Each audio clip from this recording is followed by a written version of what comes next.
안녕하세요. 저도 늘 읽기만 하다가 처음으로 이런 곳에 익명으로 글을 써봅니다. 저는 30대 후반이고 남자예요. 저희 가족은 부모님, 형, 저 이렇게 네 식구였죠. 워낙 태어날 때부터 집안 환경이 유복하다 보니 저와 형은 미래에 대해 걱정보다는 오히려 어떻게 하면 더 행복하게 살 수 있을까를 고민하고 살았어요. 부모님은 두 분 다 교육자셨고 저는 공대를 졸업하고 대기업 직장인으로 자리를 잡았어요. 어렸을 때부터 적극적이었던 저와는 반대로 형은 소극적인 사람이었기에 부모님이 늘 걱정하셨죠. 저는 친구가 많았던 반면에 형은 친구도 없고 어렸을 때 늘 저랑만 놀았던 극소심쟁이였거든요. 그래도 우리 형이라 참 좋았습니다. 언제나 모나지 않고 착한 사람이기 때문에 부모님도 별다른 걱정을 하지 않았어요. 형은 대학교를 졸업하고 공무원 준비를 하였습니다. 공무원은 되기만 하면 평생 걱정 없어. 그러니까 힘들어도 조금만 참고 열심히 준비해봐. 충분히 잘할 수 있어. 네, 일단 2년 정도 생각하고 있어요. 제가 최대한 빨리 붙어서 부모님한테도 효도할게요. 늘 걱정만 시키는 것 같아 죄송해요. 아유, 무슨 말을 그렇게 하니? 걱정은 무슨? 괜찮으니까 혹시라도 공부가 힘들면 엄마 아빠한테 언제든 말해. 알겠지? 힘들긴요. 가만히 앉아서 공부하는 게 이 세상에서 제일 쉽죠. 제가 빨리 자리를 잡아서 아빠 엄마도 마음의 짐을 더 쉬어야 할 텐데. 그런 생각 말아라. 원래 늦게 피는 꽃이 있는 법이야. 그러니까 천천히 마음 조급해하지 말고 공부해. 그러면 때가 올 거야. 형은 공무원 준비를 한다고 하고 2년을 고시 공부를 시작했죠. 고시 공부를 시작한 형은 원래도 소심했지만 눈에 띄게 더 소심해지기 시작했어요. 사회생활을 활발히 하는 저와는 다르게 형은 늘 방에 틀어박혀 공부만 하다 보니 점점 더 어두워졌죠. 그런 형이 저는 더욱더 걱정되기 시작했습니다. 하나밖에 없는 형이 괜스레 주눅이 드는 건 아닌가 싶어서요. 원래도 소심한데 점점 더 소심해지는 것 같아서 제가 괜스레 신경도 써보고 장난도 쳐보기도 하였죠. 그렇게 형에게 최대한 위로가 되려고 했죠. 형, 기운 내. 시험만 붙으면 진짜 괜찮을 거야. 그러니까 괜스레 주눅 들 필요 없어. 아, 맞다. 형, 용돈 다 떨어졌지? 아니야, 됐어. 내가 너한테 무슨 용돈까지 받냐? 염치 없게. 부모님이 주신 거 충분하니까 걱정 안 해도 돼. 마음 써줘서 고맙다. 에이, 형제 좋은 게 뭐야. 자, 여기. 중간에 밥 거르지 말고 꼭 밥 챙겨가면서 공부해. 그러다 몸 상할라. 알겠지? 고맙다. 내가 너한테까지 이렇게 신세를 진다니. 형이라는 게 빨리 자리를 잡아야 할 텐데. 그래도 너라도 부모님 걱정 안 시켜서 다행이야. 만약 너까지 공부한다고 했으면 부모님 얼마나 걱정이 많으셨겠어. 늘 고맙다. 그리고 힘을 줘서 고마워. 형과는 어려서부터 각별한 사이였기에 이렇게 공부를 하는 형을 간간히 옆에서 물질적으로나마 도와주었습니다. 형은 저에게 고마워하면서도 형에 대한 면이 덜 선다면서 미안해할 때도 많았죠. 그래도 조금이라도 제가 보탬이 된다면 저는 그런 형에게 보탬이 되고 싶어졌어요. 그러다 2년이 흘렀고 형은 공무원 시험에 낙방했죠.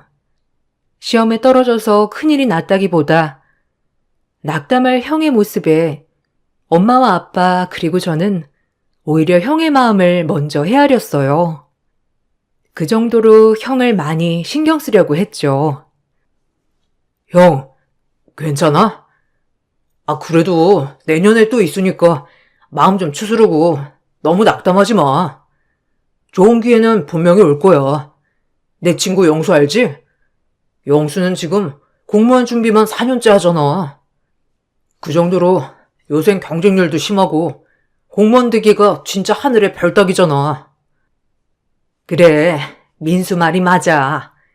그러니까 너무 낙담하지 마.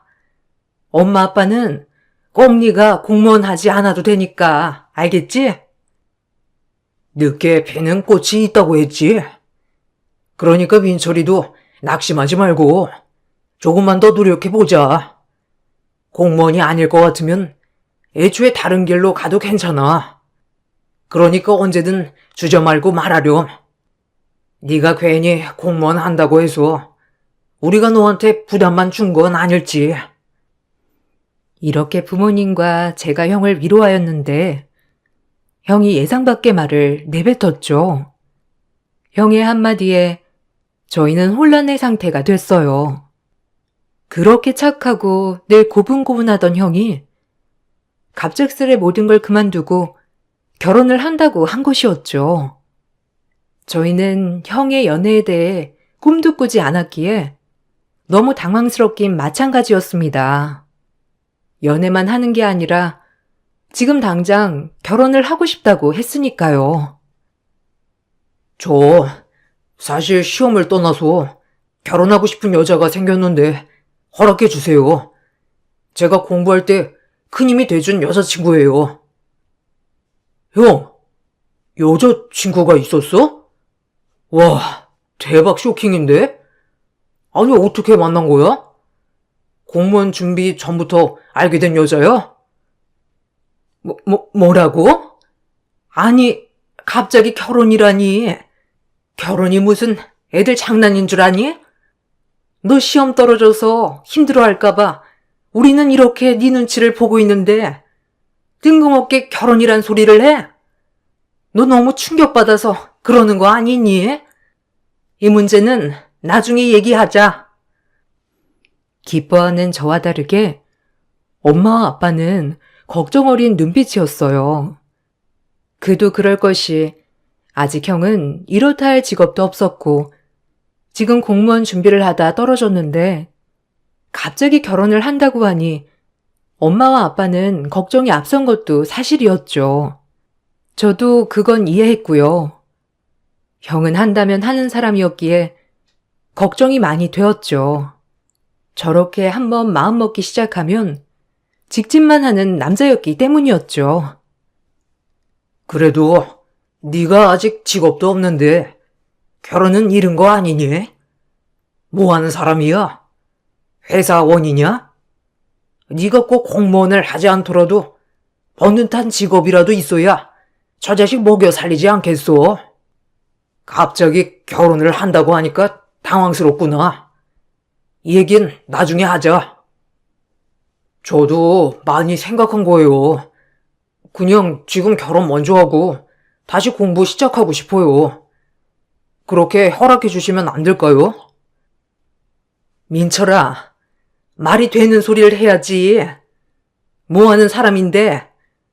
일단 그건 그렇고 너 앞으로 그런 계획이 뭐니, 어? 결혼이 애들 장난도 아니고 한평생 네가 책임져야 되는 건데 지금 네가 솔직히 무슨 일을 한다고 결혼을 한다고 해? 그건 아닌 것 같다. 평범한 회사원인 저와는 달리 형의 걱정을 많이 하셨던 터라 엄마 아빠는 결혼을 반대하셨죠. 하지만 형은 완고했어요.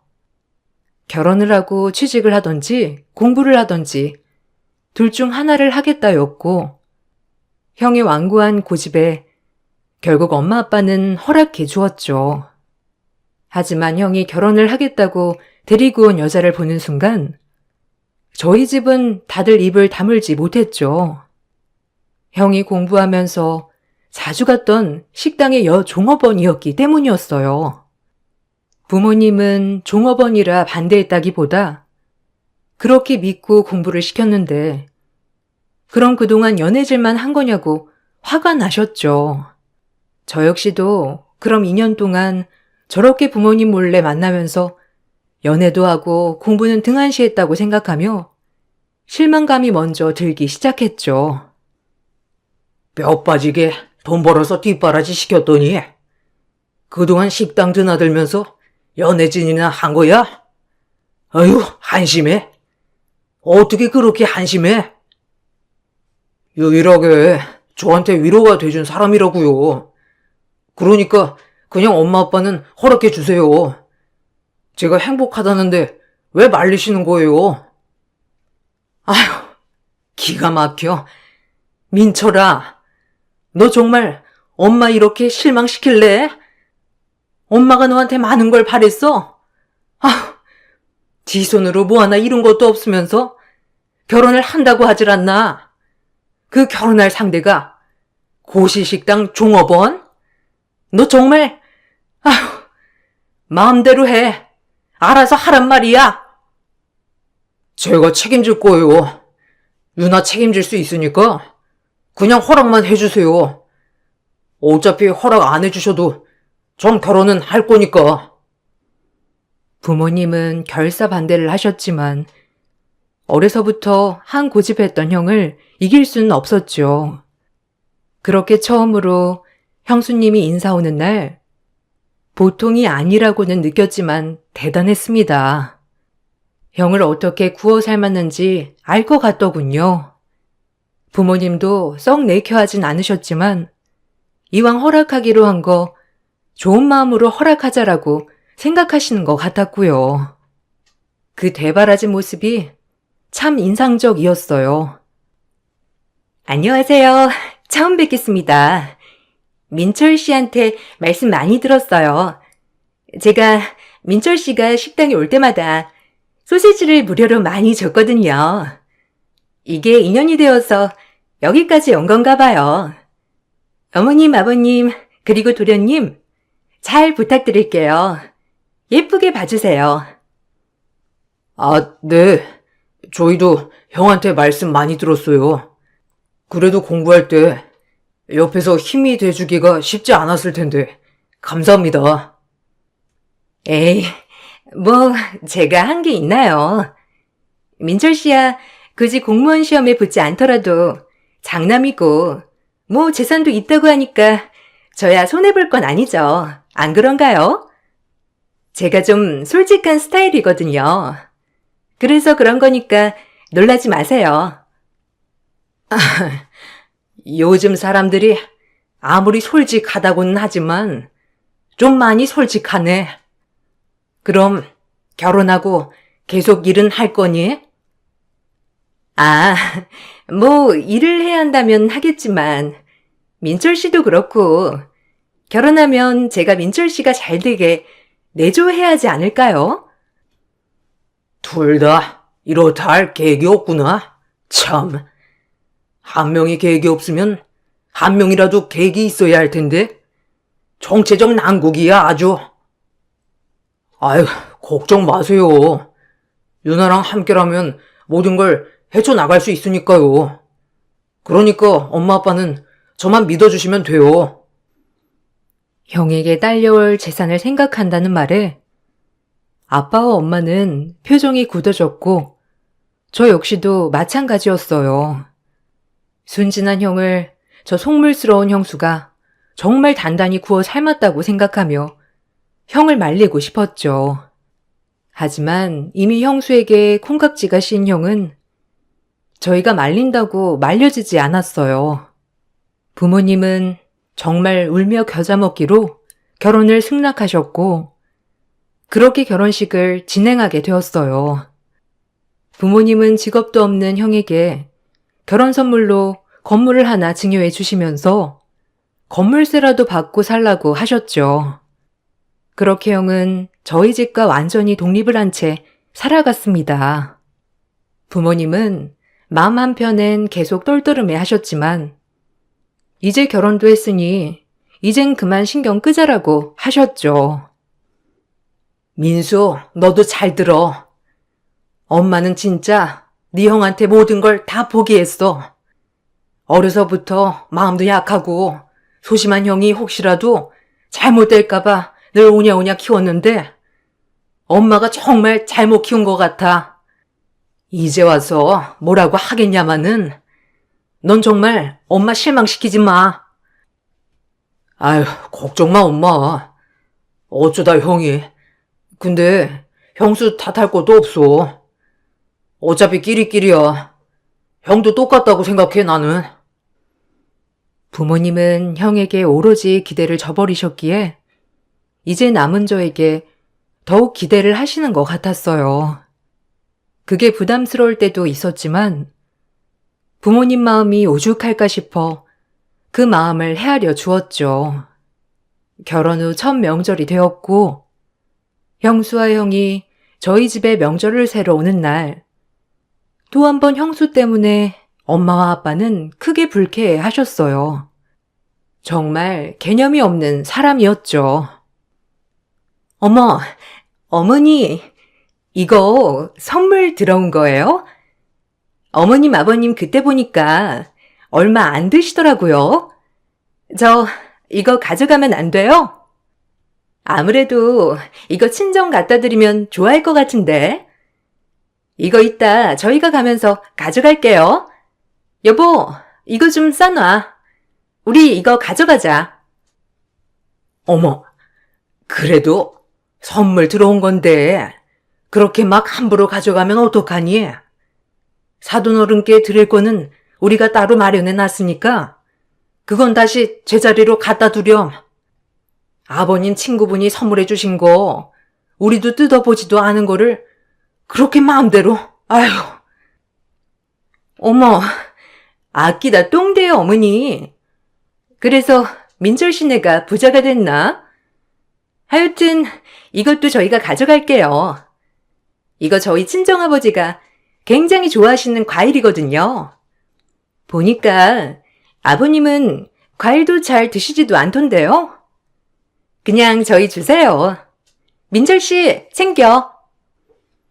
엄마의 말을 딱 잘라먹고 본인 가져갈 거를 챙기는 모습을 보니 어처구니가 없었습니다. 엄마도 기가 막힌지 더 이상 말은 안 했고요. 형은 저런 여자가 왜 좋을까 하면서 이해가 되지 않는 날이었죠. 하지만 형수의 만행은 여기서 끝이 아니었어요. 어머, 도련님, 이거 안 입는 거예요? 아휴, 우리 민철 씨 입으면 딱이겠다. 이 브랜드 우리 민철 씨도 사주려고 했는데. 네? 아, 선물 받은 거예요. 아, 형이랑 아무래도 저랑 등치가 비슷하니까 어렸을 땐 옷도 같이 입고 그랬어요. 아, 그래요? 이거 그럼 민철 씨 줄까요? 딱 보니까 도련님 얼굴색이랑 안 어울리는 것 같아서. 민철 씨, 이거 좀 입어봐, 와서. 어이가 없었어요. 늘 이런 식이었죠. 저희 집에 오면 하나라도 가져가려고 안간힘을 쓰는 것을 보고 엄마와 아빠는 눈살을 찌푸리셨고 저 역시도 눈살을 찌푸리게 되었어요. 어쩌다 형이 저런 여자를 만났을까 싶은 마음도 들었죠. 너무 순둥한 형이 정말 이해가 가지 않았어요. 그래도 아빠와 엄마는 최대한 모든 걸 이해해 주려고 했습니다. 저 역시도 이해가 가지 않았지만 형 앞에선 최대한 티를 내지 않았고요. 그래야 형과 형수가 잘 사는 것이라 생각했기 때문이죠. 이것이 저희의 잘못인 줄 모르고요. 그래, 새약이 다 싸줘, 여보. 민철이 전이랑 고기도 좋아하니까 갈 때 먹으라고 싸주고. 너희 요새 사는 건 괜찮니? 네, 건물에서 나오는 임대료도 쏠쏠하고 제가 고시식당에서 일하는 것보다 훨 나으니까요. 요새는 좀 편해요. 아빠, 엄마 덕분이죠, 뭐. 감사해요. 이렇게 살 수 있는 거 정말 감사하게 생각하고 있어요. 더 잘 살 수 있도록 노력해야죠. 아니, 뭐, 어차피 어머님, 아버님이 돌아가시면 다 자기 건데, 미리 줬다고 너무 미안해하지 마, 자기야. 안 그래요? 형수, 말이 심한 거 아니에요? 건강한 엄마 아빠를 두고 돌아가시는 얘기가 왜 나와요? 진짜 보자 하니까. 네? 아니, 뭐, 사람이 태어나면 끝도 있으니까요. 그냥 그런 의미로 말한 건데. 혹시 어머님, 아버님 놀라셨어요? 됐다. 민수도 그만해. 얼른 친정 가봐야지. 빨리 가보거라. 어머님, 아버님 기다리시겠어. 자도 밀리는데 얼른 가봐. 오히려 형수와 형이 집에 오는 날엔 엄마 아빠는 빨리 돌려보내려고 했었죠. 같이 있으면 조금 더 실망할 게 뻔했기 때문에 부모님은 이런 자리를 애초에 만드시지 않으려고 노력했어요. 손뼉도 마주쳐야 소리가 난다지만 저 형이 참 한심했죠. 그렇게 시간이 흘렀고 형수의 무례함에 저희 가족이 익숙해져 갈 즈음 저희 집은 청척병력 같은 소리를 들었습니다. 아버님, 그이가 사고가 났어요. 그래서 지금 세브란스 응급실이에요. 어쩌면 좋아요, 아버님? 뭐라고? 일단 우리가 거기로 지금 가마. 말도 안 돼. 일단 진정 좀 하고 우리가 얼른 갈 테니까 마음 좀 다스리고 있어. 아니, 새아기가 뭐라고 했길래 당신 얼굴이 그렇게 사색이 돼요, 네? 민철이 무슨 일 있대요? 빨리 좀 말해봐요. 일단 당신이랑 민수 옷 입어라. 지금 민철이가 사고가 났는데 좀 많이 안 좋은가 봐. 얼른 준비해. 마음 좀 추스르고. 형수의 전화 소리에 가족들은 사색이 되어 응급실로 달려갔어요. 그리고 도착한 응급실에서 음주운전 차량에 치여 피골이 말이 아닌 형의 모습을 보았고 당장 응급수술이 필요하단 말에 형은 그렇게 수술실로 올라갔습니다. 하루아침에 일어난 일에 저희 가족은 입을 뗄 수 없었죠. 이게 저희 가족에게도 일어날 수 있는 일이라는 걸 생각하며 슬픔에 빠져버렸어요. 우리 형이 사고를 당하다니. 아니, 어떻게 된 거야? 이 밤에 어딜 나가다가 이렇게 사고가 난 거니? 아휴, 밤에 잘 돌아다니지도 않는 앤데.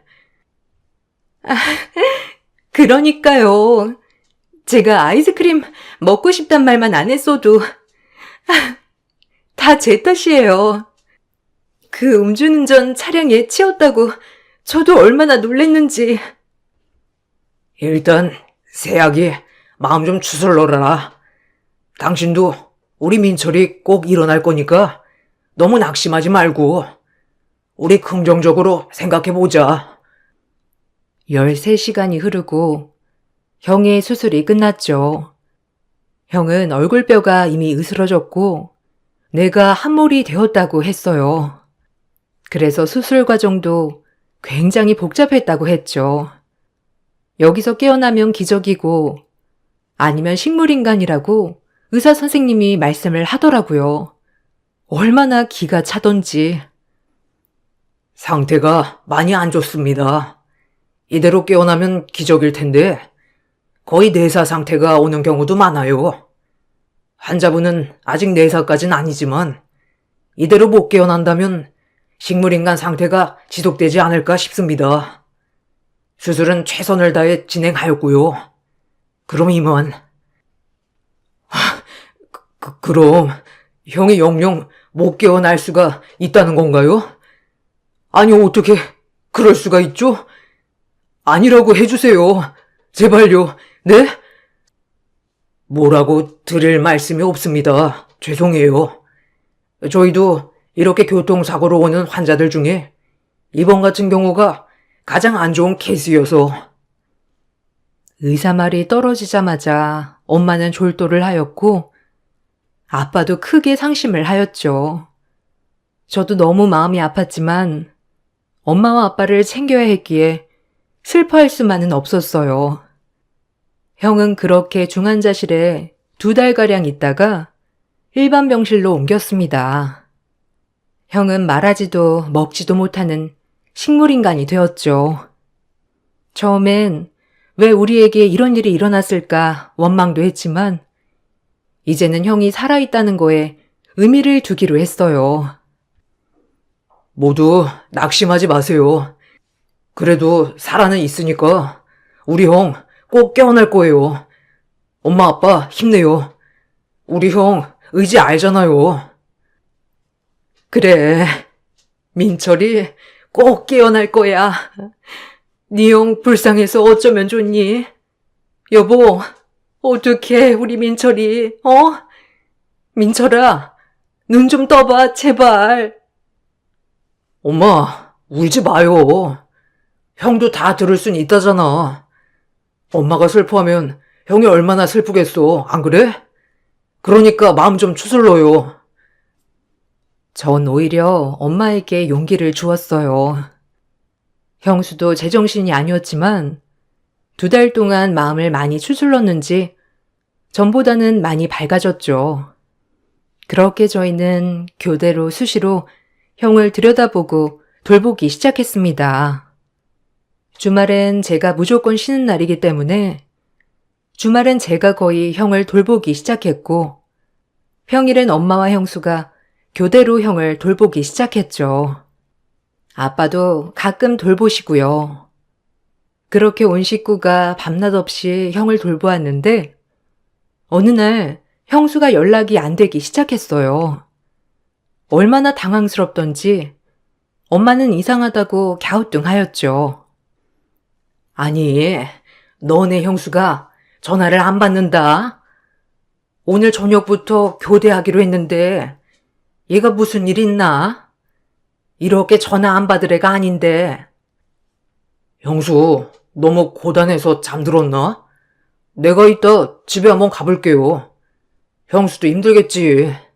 왜 안 힘들겠어, 안 그래? 아휴, 그런가? 그래, 그럼 이따가 한번 형네 들렀다가 너네 형수 너무 힘들어하면 그냥 쉬라고 전해줘라. 얼마나 고단하겠어.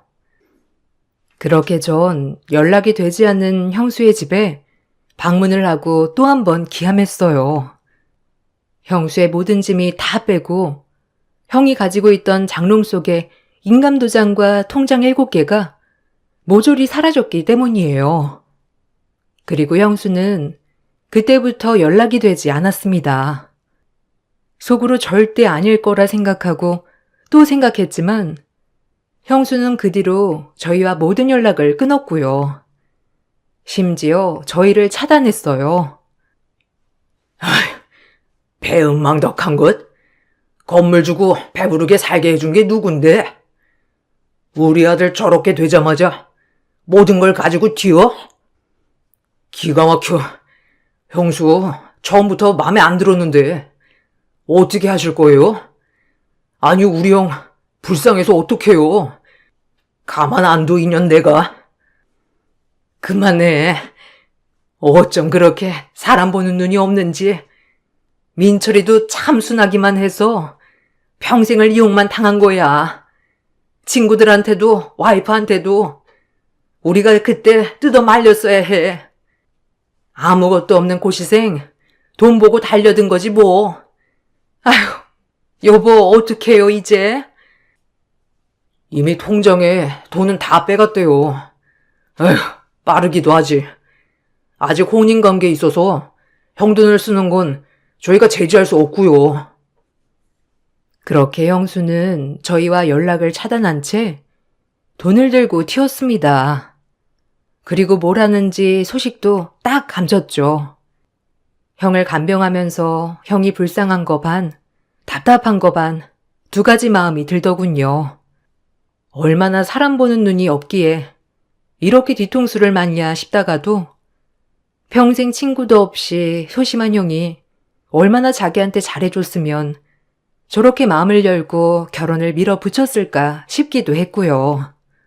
한참 형을 바라보다 안타까운 마음이 들었어요. 그리고 또 한 번 형에게 말했죠. 빨리 일어나라고, 빨리 일어나서 기운 차리라고요. 형, 일어나봐, 빨리. 지금 엄마 아빠도 많이 힘들어해. 형이 일어나서 형수 혼내줘야지, 어? 지금 이렇게 바보같이 누워만 있을 거야? 우리 착한 형, 어쩌다가 이렇게 됐냐? 지질이 불행하지. 내가 미안해, 형. 그때 조금 더 말렸어야 했는데. 그렇게 형이 누워있는 시간이 7년이 흘렀고 저희는 형의 병원 생활이 매우 익숙해졌죠. 그로부터 7년 후 우연히 병원 가는 길 차를 대고 커피를 픽업하는데 어디서 익숙한 사람이 제 앞을 지나갔어요. 너무 익숙해서 그 사람을 따라갔고 전 놀랐죠. 멀리 도망갔을 줄 알았던 형수가 바로 근처에서 맴돌 줄은 몰랐거든요. 자그마치 7년 만에 형수를 만나게 되었어요. 한 초등학교 앞에서 말이죠.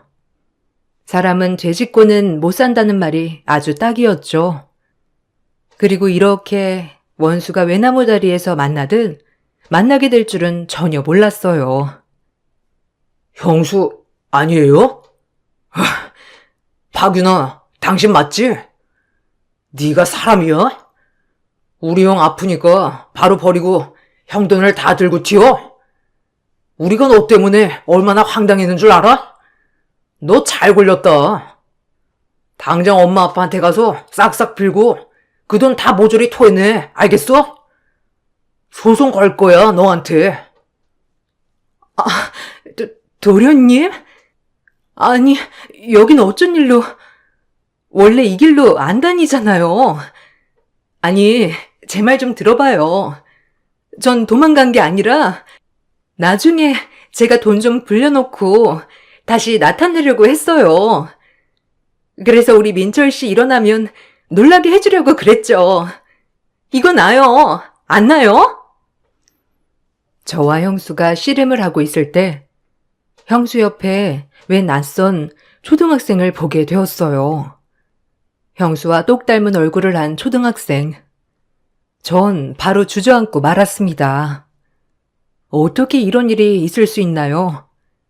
사람의 탈을 쓰고 어떻게 이러기까지 잔인할 수 있던 건지. 당신 딸이야? 지금 당신이랑 얼굴이 똑같잖아. 얘, 너네 엄마니? 네가 말해봐. 아니, 어떻게 당신이 그럴 수가 있어? 왜 그래요, 진짜? 이거 좀 놓고 말하라니까. 경찰에 신고할 거야. 예솔아, 너 먼저 가 있어. 엄마 금방 갈게, 어? 경찰에 신고해봐. 내가 바라던 바니까. 어디 경찰서 가서 누구 말이 맞는지 따져보자고. 일로 와, 당장. 경찰서 가게. 형수의 목덜미를 잡고 경찰서로 향하는 순간 형수는 저에게 무릎을 꿇고 싹싹 빌고 한 번만 봐달라고 사정을 했죠. 그리고 그간 있었던 일을 얘기하는데 너무 황당해서 말이 안 나왔어요. 사람이 이럴 수가 있는지 싶기도 하면서 어떻게 그러지라는 생각도 들었죠. 죄송해요, 도련님. 한 번만 봐주세요. 그냥 이대로 모른 척 지나가 주세요. 네? 사실 민철 씨 사고 나기 전에 저도 그러면 안 되는 건데 제가 다른 사람 애를 가진 걸 알게 됐어요. 정말 죄송해요. 근데 우연히 사고가 난 거고요. 내가 이 애랑 둘이 먹고는 살아야 하는데 차마 민철 씨 아기라고는 못하겠고 그래서 그냥 집을 나왔던 거예요. 제발. 그게 말이 돼? 쓰레기 같은 년. 우리 형을 두고 바람을 피운 것도 모자라서 남의 애까지 베고 지금 우리 형 돈으로 지금까지 호요식하고 살았다는 거 아니야? 너 같은 거 내가 가만둘 줄 알아? 지금 당장 경찰서에 신고하고 콩만 먹을 준비해. 알겠어? 형수는 외도를 하였고 그 외도를 알게 된 형이 충격으로 밤에 뛰쳐나오다가 음주운전 차량에 치인 거더라고요. 전 형의 휴대폰을 그동안 보지 않았지만 그 말을 듣고 휴대폰을 보니 형수의 외도 증거를 다 캡처해 놓았더라고요. 왜 이걸 진작 알지 못했을까 땅을 치며 후회했어요. 그럼 이렇게 식물인간이 된 것도 형수 때문이구나 싶은 것이 화가 머리끝까지 났죠. 우리 착한 형이 얼마나 충격을 받았으면 이렇게 쓰러졌을까를 생각하니까 더더욱 꼭지가 돌더군요. 전 이대로 있다간 안 될 것 같았어요. 제발 봐줘요. 제가 감옥 가면 우리 예솔이는 어떡하라고요? 네? 그냥 도련님이 저만 못 본 척 해주세요. 제발요. 닥쳐, 미친 거사. 너 내가 가만 안 둬. 일단 지금 병원에 가서 엄마 아빠한테 먼저 빌어. 이게 다가 아닐 테지만 일단 빌란 말이야. 저를 붙잡고 빌고 빌었지만 전 용서가 되지 않더라고요. 생각이 꼬리에 꼬리를 물어 형수가 우리 형을 사고나게 한 게 아닌가 하는 상상도 들었고요. 그렇게 전 바로 부모님께 말씀을 드렸고 엄마는 가만두지 않을 거라며 병원으로 끌고 온 형수를 요절을 내었죠. 형수를 보자마자 엄마는 귀싸대기를 갈기셨어요. 솔직히 저도 한 대 치고 싶었지만 남자라 참았어요. 너 내가 가만히 있으니까 보자기로 보이니? 넌 면상부터가 글렀어. 요망한 년. 어떻게 우리 아들을 두고 바람을 피우고 돈을 다 갈취해서 7년 만에 나타나? 이년아, 너 진짜 내가 용서 안 해. 알겠어? 네 딸년이고 나발이고 넌 아주 두고 봐라. 엄마는 형수의 머리끄덩이를 잡으며 바닥에 내동댕이 쳤고 아빠와 전 아무도 말리지 않았어요. 오히려 고소해했죠. 그리고 바로 변호사를 선임하여 식물인간의 형 대신 이혼 소송을 준비하기 시작했어요. 그리고 가정 파탄의 책임이 있는 형수에게 위자료 소송을 걸었고 7년 동안 남의 애를 키우면서 우리 형 돈을 갈취한 것에 대한 소송도 추가적으로 시작했죠. 저희 어머니가 특별 대리인으로 되어 이혼 소송은 받아들여졌고 형수는 그동안 형의 돈을 빼돌린 대가로 혹독히 치러야 했죠. 형의 핸드폰을 추가로 증거품으로 제출했어요. 얼마나 마음이 찢어지던지 다행히 법원은 저희 편을 들어주었고 형수는 징역형과 함께 위자료를 두들겨 맞았어요. 그리고 법정에서 자기도 힘들었다고 호소하였지만 악어의 눈물인 걸 판사님은 다 아셨죠. 얼마나 어이가 없던지. 존경하는 재판장님, 한 번의 실수로 인해 이렇게 이혼을 당하는 건 아니라고 생각합니다. 남편이 의식이 있을 때 저희가 얼마나 서로를 사랑했으며 아꼈는데 이렇게 이혼을 하는 건 아닌 것 같아요. 아마 남편이 깨어난다면 제 딸아이마저 사랑으로 품어줄 것을 확신합니다. 그러니 제발 한 번만 선처해 주세요. 네? 전 이혼 못해요. 제발요. 우리가 얼마나 사랑했는데. 그렇게 사랑했다는 형을 두고 남의 남자애를 뵌 게 상식적으로 이해가 가시나요? 전 저 말을 듣고 정말 코웃음이 나왔어요. 재판장님도 그렇게 생각하셨는지 형수의 의견은 묵살하였고 결국 형수는 징역형과 함께 위자료를 징수받게 되었죠. 형이 혼자 이 사실을 알고 얼마나 마음을 졸였을까, 얼마나 마음속 깊이 끙끙 앓았을까를 생각하니 눈물이 났습니다. 부모님도 눈물을 흘렸고요. 그때 우리가 뜯어 말릴 걸 더 강하게 밀어붙였으면 이런 일은 일어나지 않았을 텐데 그런 생각하니 너무 화가 났어요. 그렇게 형수는 법의 형벌을 받게 되었고 저희는 그나마 형수에게 벌을 줄 수 있다는 것에 만족했습니다. 그리고 형수의 판결이 끝나고 얼마 안 있다가 끝내 뇌사 판정을 받고 삶을 마무리했어요. 형이 형수의 악행을 밝혀주길 바라고 지금까지 버틴 것인지는 몰라도 저희는 그렇게 생각하고 있죠. 지금은 형이 없지만 그래도 저희는 형을 추억하며 행복하게 살고 있어요. 형이 떠난 결만 되면 마음이 시리고 아프지만 최대한 담담하게 지내려고 노력하고 있고요. 그리고 전 좋은 짝을 만나 결혼을 하게 되었어요. 형의 부재를 이렇게라도 채우니 엄마 아빠가 한층 밝아지셨습니다. 다행히도 마음씨도 곱고 착한 지금의 아내를 만나 부모님도 아주 기뻐하셨고 이제 곧 아이가 태어날 날을 기다리고 있습니다. 형은 없지만 우리 곁에 남아있다고 생각은 하고 있고요. 지금에서야 부모님도 많이 안정되었고 저 역시도 안정이 되었어요. 이런 걸 보니 제 아내가 우리 집에 복덩이 같다는 생각이 드네요. 제가 형의 전부를 부모님께 채워드릴 순 없겠지만 최대한 부모님이 가슴 아프지 않게 사는 날까지 효도를 하려고 합니다. 그래서 아주 나중에 형을 만나게 되면 칭찬을 받고 싶네요. 저에게 이런 일이 일어날 거라고 늘 상상하지도 못했었는데 이런 일이 일어나더군요. 여러분들도 혹시나 깨름칙한 사람이 있다면 경계하세요. 역시는 틀리지 않답니다. 제 이야기를 들어주셔서 감사합니다. 좋은 하루 보내세요. 안녕하세요. 저는 50대 초반 여자입니다. 최근에 좀 어이없는 일을 겪게 돼서 사연을 신청하게 되었습니다.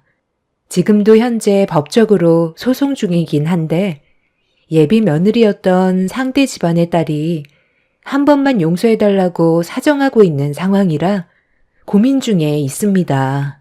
먼저 제 아들과 저와의 관계에 대해서부터 이야기를 풀어나가야 현재 제가 겪고 있는 일에 대해 여러분들께서 이해를 하실 것 같아 15년 전으로 거슬러 올라가야 할 것 같습니다. 그때 당시 저희 부부는 중식당을 운영하고 있었어요. 남편이 주방장이었고 저는 홀과 카운터를 보고 있었습니다. 그리고 현재 제 아들과 인연이 만들어진 건 어느 겨울날 한방눈이 앞이 안 보일 정도로 많이 내리고 있었는데 그때 눈보라를 뚫고 식당 안으로 들어온 한 아이가 있었어요. 상태가 안 좋아 보일 정도로 상당히 지쳐있던 아이는 배가 많이 고픈지 구석진 곳에 자리를 잡더니 짜장면 한 그릇을 주문하더라고요. 그때 식당에는 아무도 없었고 아이 혼자만 앉아 있었습니다. 저는 남편한테 짜장면 주문이 들어왔는데 아이가 많이 배가 고픈 것 같다며 양을 좀 넉넉하게 만들어주면 좋겠다고 부탁을 했어요. 저희 부부는 평소에도 봉사활동도 많이 다니고 자주는 아니더라도 가끔씩 하루 날 잡아 노인분들을 위해 식사를 대접해 드리는 일도 지속적으로 해왔었어요. 그래서 저희 식당에 당장 돈이 없는 분들이 가끔 찾아와서 도움받을 때가 몇 번 있었습니다. 저는 식당에 들어온 아이의 모습을 처음 딱 봤을 때 어떤 상황인지 대충 알 수 있었고 돈을 받고 싶은 생각도 없었습니다. 배가 얼마나 고프면 앞이 안 보일 정도로 눈이 많이 내리는 눈보라를 뚫고 들어왔는지 아이의 상황이 안타깝고 불쌍하게만 느껴졌어요. 그렇게 아이가 기다리던 음식이 나오자 허겁지겁 배를 채운 모습을 보니 너무 딱하더군요.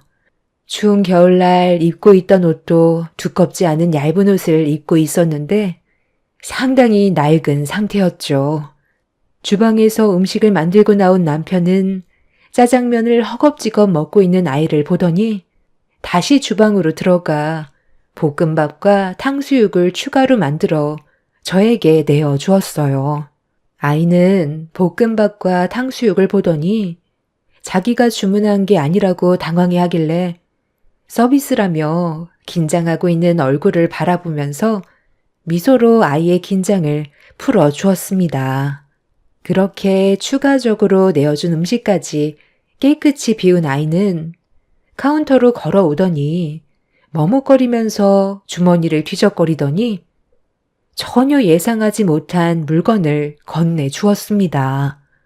쓰레기 종량제 카드를 내밀며 이 카드로도 결제를 할 수가 있냐고 물어보며 불안한 표정을 보이길래 어떤 식으로 대처를 해야 될지 모르겠더라고요.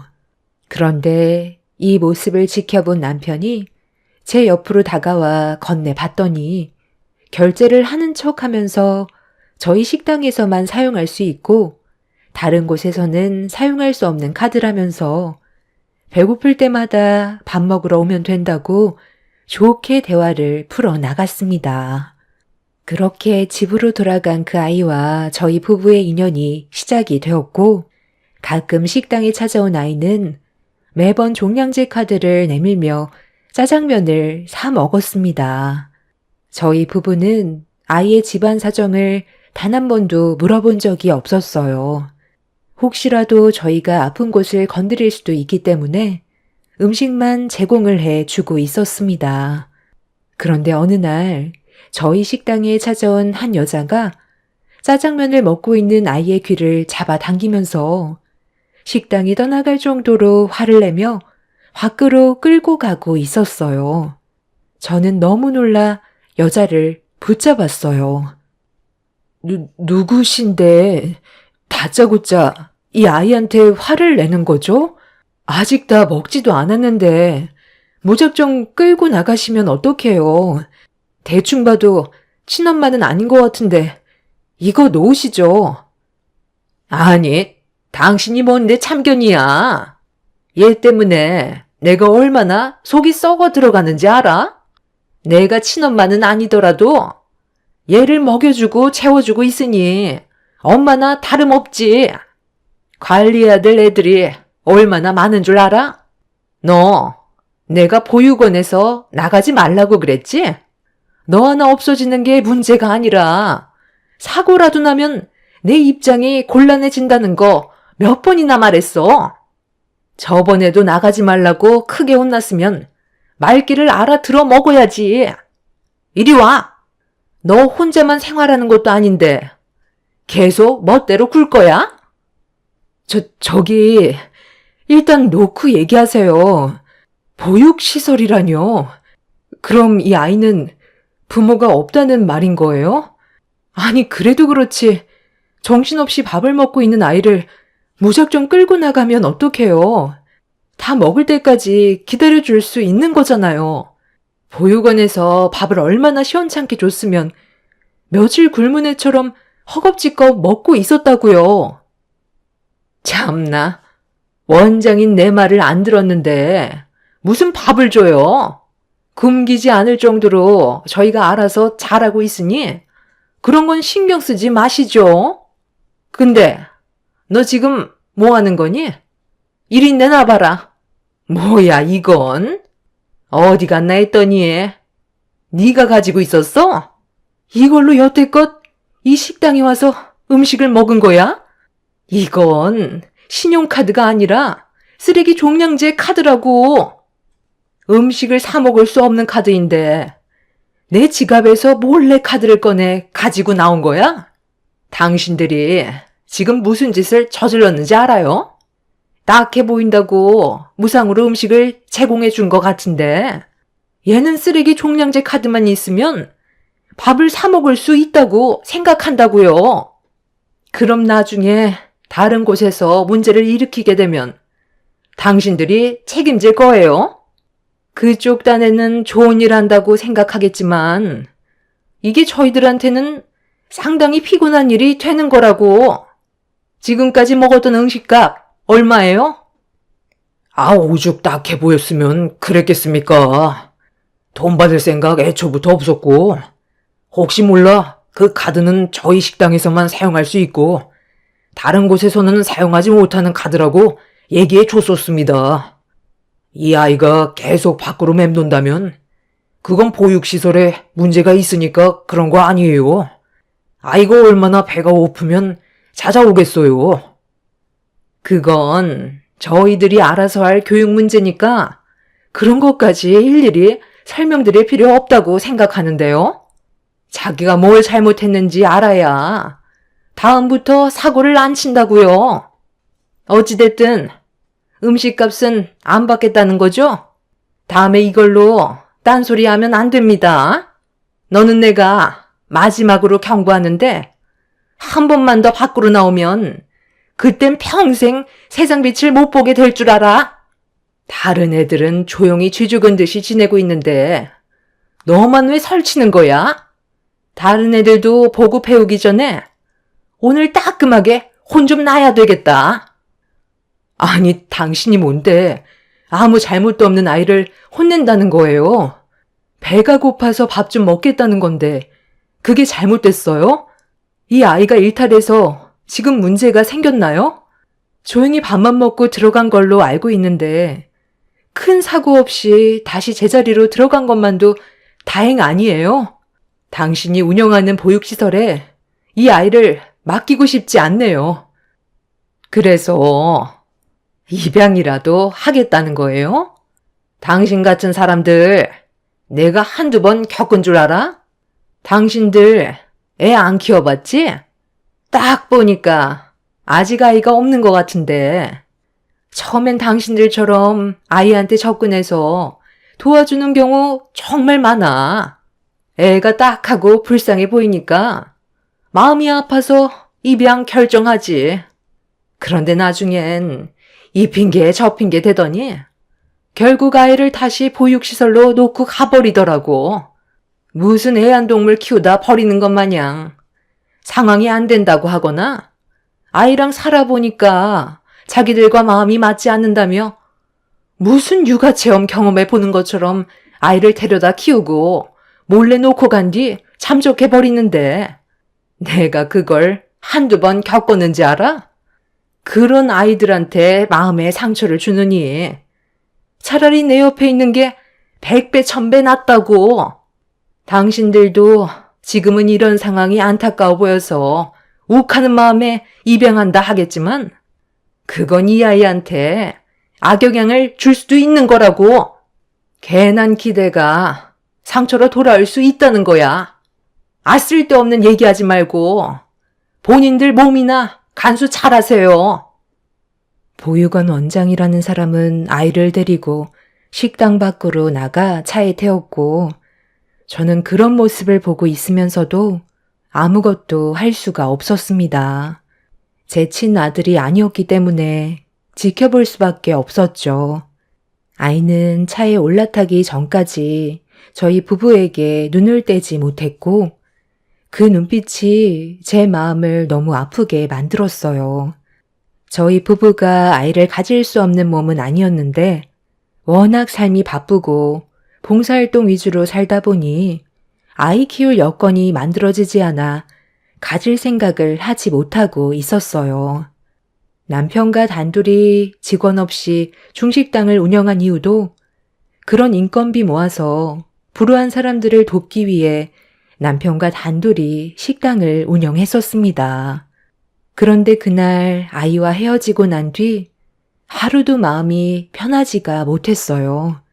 보육원에서 어떻게 지내고 있는지 너무 궁금했었고 어디 다치거나 원장이라는 사람이 함부로 대하지는 않을까 하루에도 수십 번 불안한 마음에 일도 손에 잡히지 않았습니다. 남편은 그런 제 마음을 알고 있었는지 저희가 보육원에 가서 아이의 얼굴을 보고 오는 게 어떻겠냐고 먼저 대화를 이어나갔습니다. 저는 한치의 고민도 없이 남편과 함께 보육원으로 향하게 되었어요. 그리고 며칠 만에 보게 된 아이는 온갖 굳은 일은 혼자 다 하고 있었습니다. 식당에서 한바탕 난리를 쳤던 원장이라는 사람은 그 아이한테 소리치며 조금도 쉬지 못하게 계속해서 몸을 움직이게 만들었어요. 아이가 많이 힘들고 지쳤는지 주저앉아 버렸는데 그걸 본 원장이 꾀를 부린다고 손을 올리려는 순간 분노가 머리끝까지 올라와 버린 저는 원장한테 소리치며 달려가 강하게 밀친 뒤 아이를 끌어안았습니다. 그리고 딱 한마디 했어요. 제가 입양하겠다며 잡고 있던 아이의 손을 절대 놓지 않겠다고 결심을 하게 되었습니다. 그날 저희 부부는 절차를 밟아 정식으로 입양을 하게 되면서 아이와 새로운 인생길을 만들어가기 시작했습니다. 그때 당시 13살이었던 아이는 부모의 존재조차 모르고 있었어요. 2살 정도 됐을 때 보육원에 버려졌다는 것 말고는 알 수 있는 건 아무것도 없었습니다. 법적으로 제 아들이 되면서부터 과거는 중요하지 않았고 현실에만 충실하기로 했었죠. 저희 부부는 아이와 한 가족이 된 이후 제 아들이 원하는 꿈을 펼칠 수 있게 뒤에서 모든 걸 지원해 주었습니다.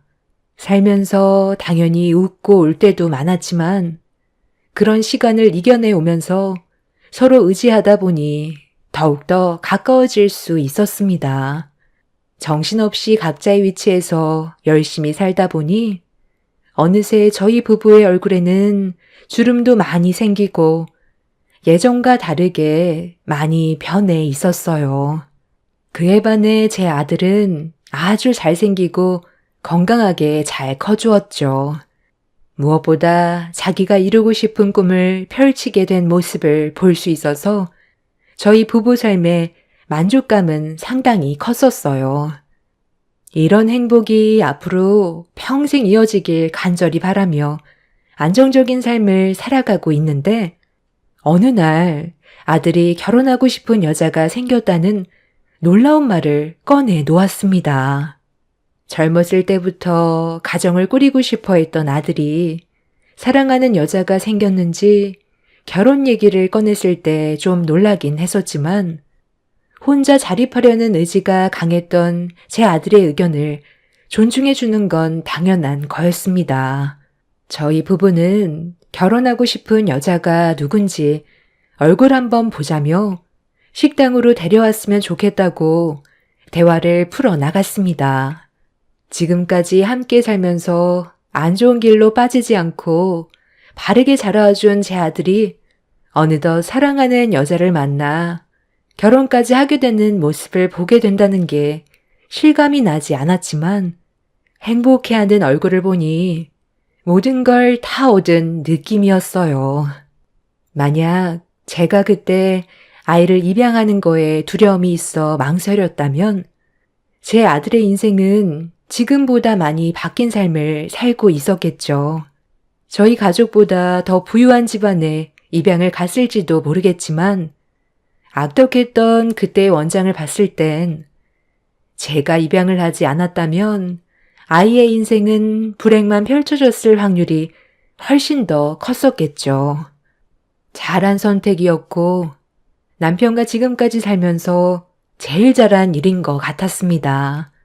아들은 일주일 뒤 주말에 결혼할 여자를 데려오겠다며 약속을 잡았어요. 그날을 위해 저희도 정신없이 준비를 하고 있었습니다.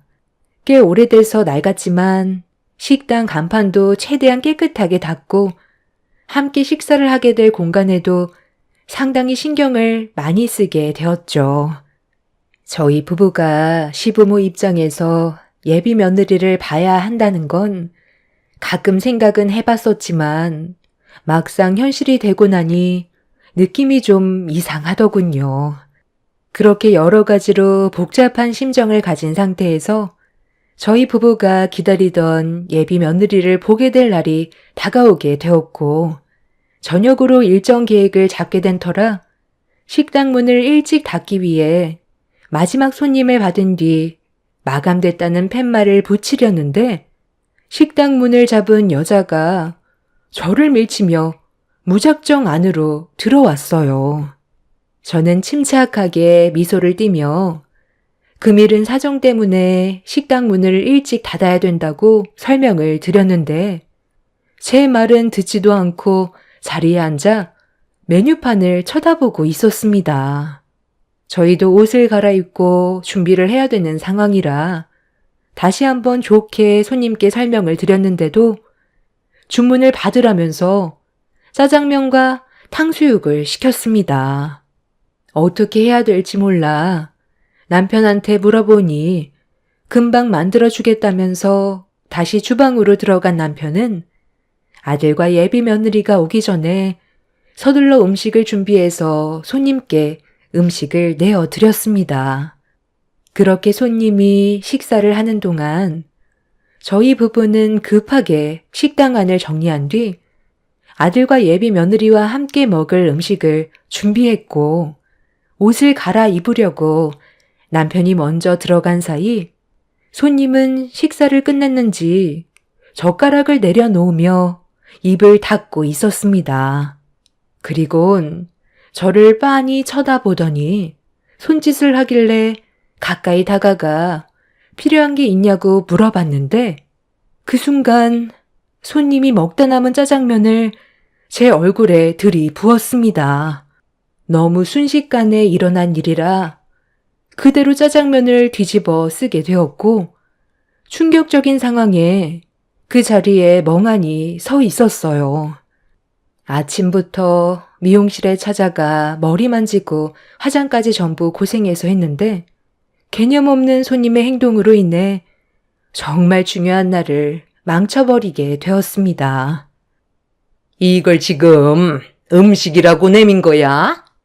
내가 오늘 일이 바빠서 겨우 첫 끼를 먹게 된 건데 나보고 이딴 음식을 저 먹으라고?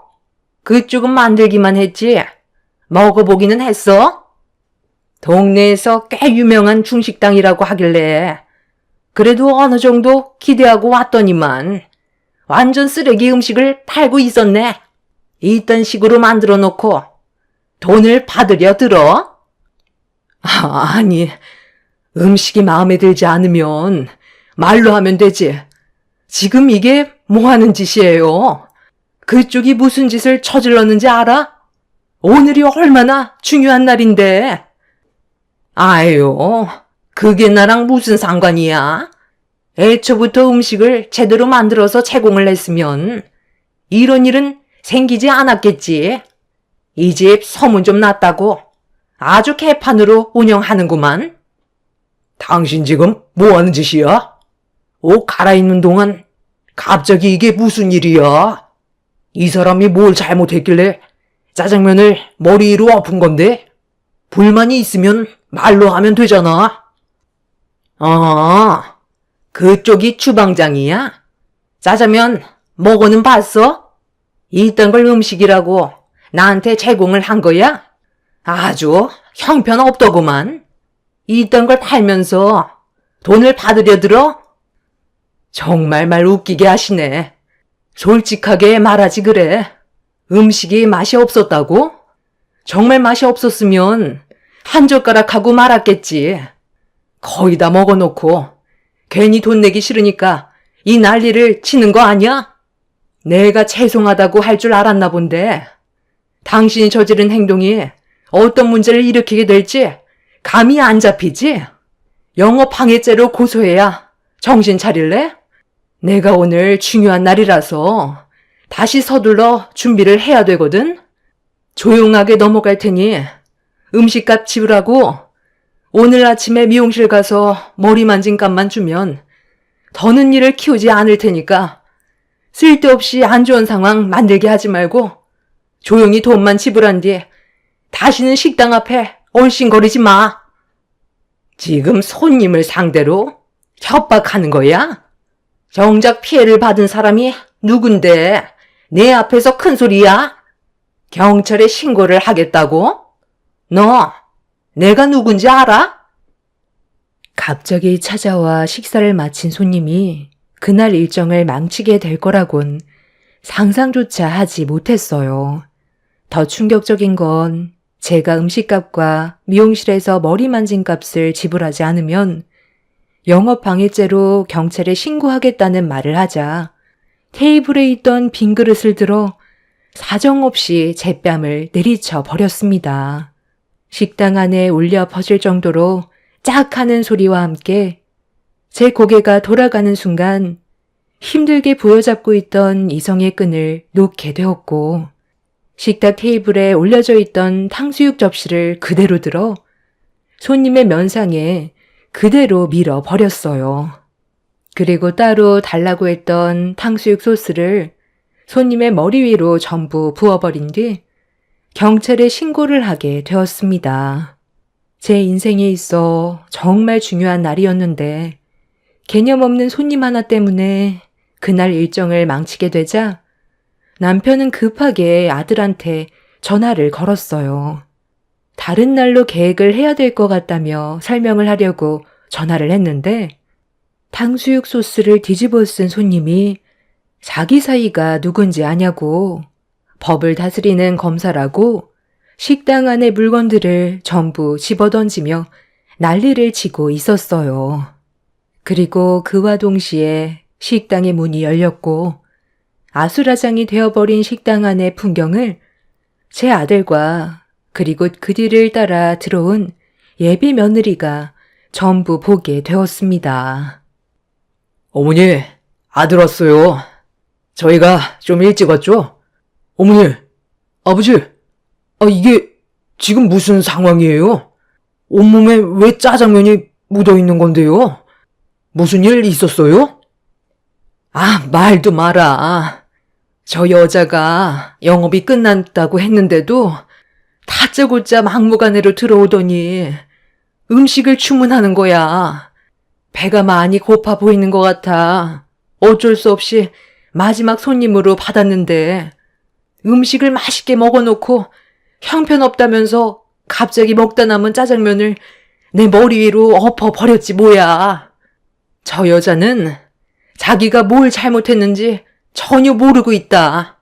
경찰에 신고하겠다고 하니까 자기 사위가 검사라고 더 난리를 치면서 식당 안을 아수라장으로 만들어 버렸다니까. 내 살다 별 이상한 사람 때문에 오늘 정말 중요한 날에 이게 무슨 꼴이니? 아휴, 오늘 우리 아들과 결혼하고 싶어서 허락받으려고 왔는데 이런 모습 보여서 미안해요. 나도 일이 이렇게 될지 몰랐네. 저기, 잠깐, 고개 좀 들어볼 수 있어요? 엄마 맞죠? 아니, 숨지 말고 얼굴 좀 보여달라니까요. 엄마 맞잖아. 여기서 지금 뭐 하는 거야? 엄마가 무슨 일을 저질렀는지 알아? 여기 민호 오빠 부모님이 운영하시는 식당이라고. 여긴 어떻게 알고 온 건데? 엄마 설마 오늘도 아빠랑 싸우고 뛰쳐나온 거야? 어머님. 아니, 이게 어떻게 된 일이야? 하영아, 너희 어머님이 왜 우리 부모님 식당에서 이러고 계시는 건데? 고개만 숙이지 말고 말씀 좀 해보세요. 아니, 일을 어쩐다냐. 여기가 자네 부모님이 운영하던 식당이었어? 아니, 나한테 진작 말을 하지 그랬어. 나는 전혀 알지 못했는데. 많은 식당 중에 하필 예비 사돈 되실 분의 식당에 들어오다니. 알았다면 나도 이렇게 행동하지 않았겠지. 아니 글쎄, 너희 아빠가 나를 놔두고 다른 여자를 만났다가 딱 걸렸지 뭐야. 그래서 한바탕 하고 집에 들어가고 있는데 분이 안 풀리고 스트레스 받아서 눈에 보이는 식당으로 무작정 들어온 거거든. 너는 알잖아. 엄마가 극도로 스트레스 받으면 폭식하는 거. 그래서 허겁지겁 음식을 입에 밀어 넣었는데 화가 안 풀려서 나도 모르게 예비 사돈 분들인 줄도 모르고 화를 내버렸네. 아유, 정말 죄송합니다. 제가 못 알아봤어요. 집안에 안 좋은 일이 있어서 기분이 안 좋았는데 예비 사돈분들께 화를 풀어버렸네요. 이를 어쩐다니. 식당에 피해간 부분에 대해서는 제가 보상해 드리겠습니다. 그쪽 가정 문제 때문에 남의 가정에 피해를 주면 되겠어요? 그리고 방금 뭐라고 하셨죠? 그쪽 사이가 검사라고 경찰에 신고해봤자 소용없다고요? 제 아들이 검사인 걸 이용해서 믿고 더 난리를 쳤다는 거잖아요. 그럼 제 아들이 안 볼 때 뒤에서 이것보다 더 난리를 쳤겠네요. 민호야, 미안하지만 이 결혼은 엄마가 반대를 해야 될 것 같다. 누구보다 너를 위해서 결정을 내린 거니 서운해하지 말고 좋게 받아들여줬으면 좋겠어. 저런 집안에 네가 사이로 들어가는 건 엄마 눈에 흙이 들어와도 반대할 거니까 나중에 더 좋은 집안 만나는 게 좋을 것 같다. 그쪽한테는 미안하지만 이 결혼은 힘들 것 같네요. 예비 사돈이 될 뻔했던 그 여자는 뒤늦게 사태 파악을 하고 저에게 용서를 구했지만 이미 그 집안이 어떤 집안인지 충분히 알았기 때문에 제 아들을 사이로 보내주고 싶지 않았습니다. 예비 며느리로 인사왔던 여자는 자기 엄마 때문에 자기 인생을 망쳤다면서 가족들과 연을 끊고 제 아들과 단둘이 살고 싶다며 저에게 애원했지만 받아주지 않았습니다.